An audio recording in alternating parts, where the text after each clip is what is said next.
everybody. It's me, Nate, a.k.a. Double Dog, here with... Dead Man Bones. And we just got back from going and seeing Ghostbusters Frozen Empire? Is that the name of it? Yes. And as you see here, whenever you go to the movie, they give you a free ghost trap. Yeah. Dude, what's in the trap? I don't know. Tell me, I don't want to mess it up. Oh, God! I just let a ghost out.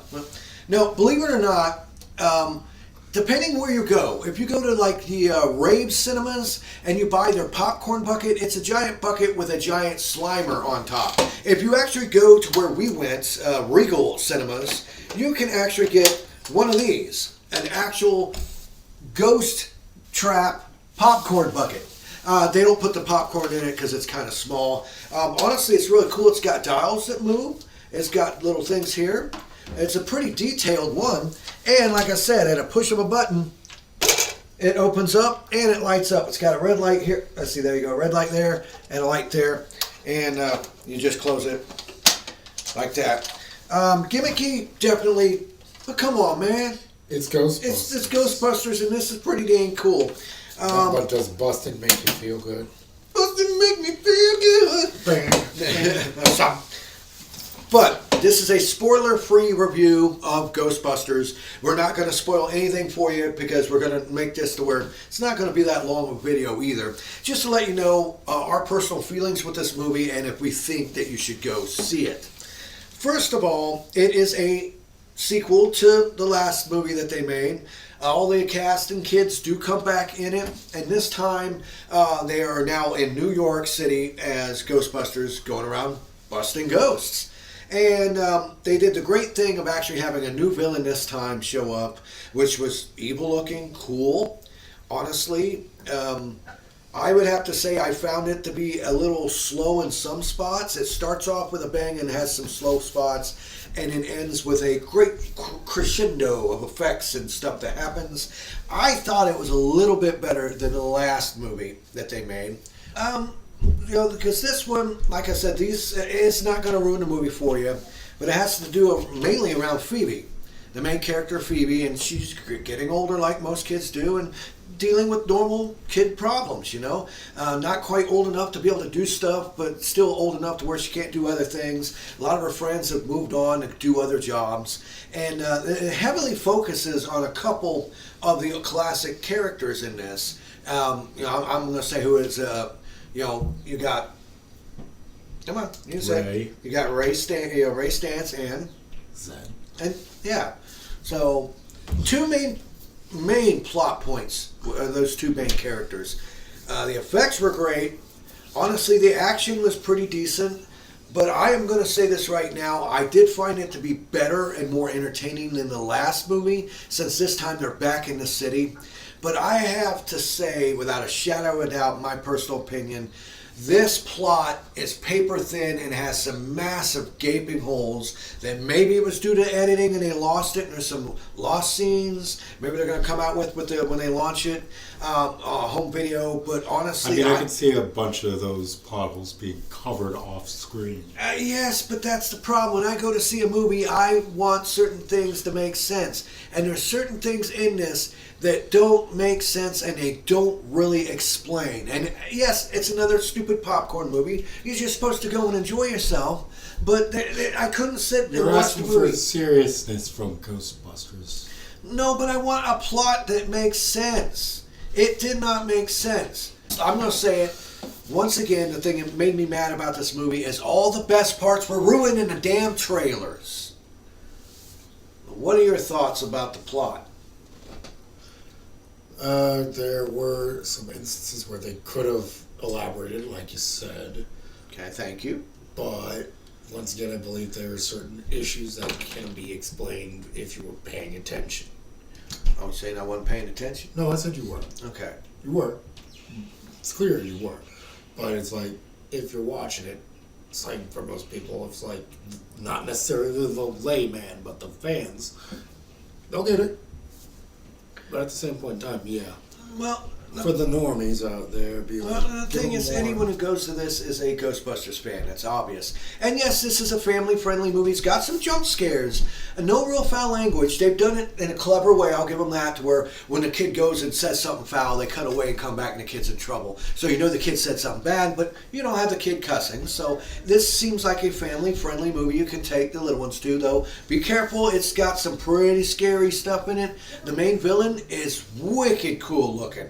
This could be on an album cover of some death metal band. Seriously, wicked cool, character design. Once again, I had a main problem with the Marshmallow Men from the last movie. It's basically their form of Minions. That's why I'm looking at it in this, as this is basically their way for merchandising for little kids to have their version of Minions in the movie with the little mini Stay Puft Marshmallow Men. It made no sense in the last movie, and they're back in this, and it makes even less sense why they're there, other than just cutesy sort of comic relief. I give this probably a 7 out of 10. I give it a 7 out of 10 because the effects were top notch. I could tell they used practical effects. But the ghosts, they were probably puppets and stuff, but you could tell they used like CGI on top of them. There was only one ghost that was entirely CGI, you could tell, and it didn't look that great. It's the very first ghost you come across. But Slimer returns. You can clearly tell that is some sort of puppet. They have other characters that return, and you can tell it's practical effects, which I love when they do. Ecto 1's pretty badass. All the old Ghostbusters, here's another thing that bothered me, is it seemed like they just brought them back just for a little bit of more nostalgia flavor, and it didn't really do much. Two of them, Ray and, dude, they focused heavily on them, so then I understood why they were in the movie. It made sense why Winston was in it, because he had a pretty predominant role in this, which was brilliant. Keeping the Busters funny. Yeah, and Ray, honestly, I love those two guys. They made sense. But near the end, the other ones come in. You got, I can never remember his name. What's his fucking name? I'll give you a last name. Stance Venkman. Peter Venkman. And Peter Venkman really served no purpose in this. He showed up at the very, very end for like one little line that he said. And of course, they brought back Annie Potts. She reprises her role. And Ghostbusters. She isn't just talking on the phone. And apparently, from what I heard, is during production of this movie, they felt bad for her character because they didn't have much for her to do. So they wrote in a part where she pretty much puts on the jumpsuit, gets the proton pack, and joins the team as they fight the main bad guy. And they even brought back one of the main bad guys of Peck. It comes back. And I hated him more in the older ones than this, but nonetheless, it was pretty decent. It had its highs and lows, and honestly, I can't wait to see where they go with the next movie. He's still a prick. He is. And honestly, I think these are gimmicky. If you see people selling these online right now for $60, $70. Just go to Regal Cinemas and buy one. It's only acceptable if you live in an area where there is no Regal. Then I can understand that. Because it is cool. I mean, seriously. But at that point, just buy a Ghost Trap toy. Yeah, good point. I'll keep in mind this is technically... a movie's out. The toys will come. Yeah, they will. But acting was great, effects were great, plot had some major holes that bothered me, but compared to like the 2016 one I'm not ever going to really talk about, oh my god. This one I felt was a little bit better than the last one. It really was. The characters are all gelled well as a family, group. And like I said, the only issue I had with was the plot and the fact that they were just deep diving into nostalgia, bringing things in just to stick it to the wall to go, look who's back, look at this. And it didn't really tie in with the story that well.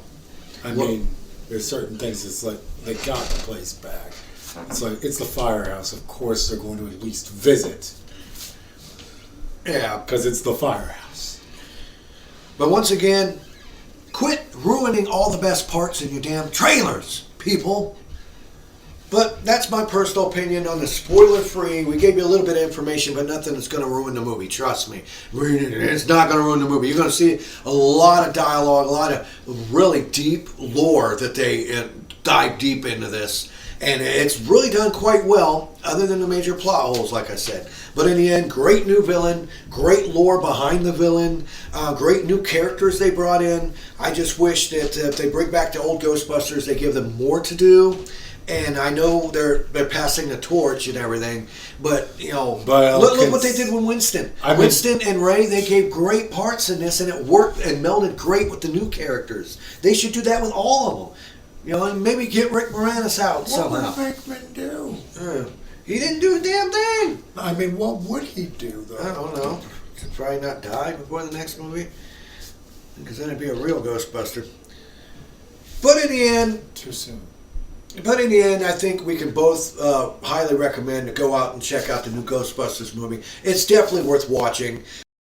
But this is me, Nate, a.k.a. Devil Dog, here with Dead Man Bones, and Boston makes me feel good. And we want to say thank you for watching this video. Please leave lots of comments below if you've seen this movie yet, if you plan on seeing it. Did you like the last one? Did you like the 2016 version better? Leave in the comments below and we'll answer each and every single one of them. And of course, here at Devil Dog Gaming, we always end our videos by saying, have fun, play hard, and remember, people, The devil's in the details, baby. peace out until next time.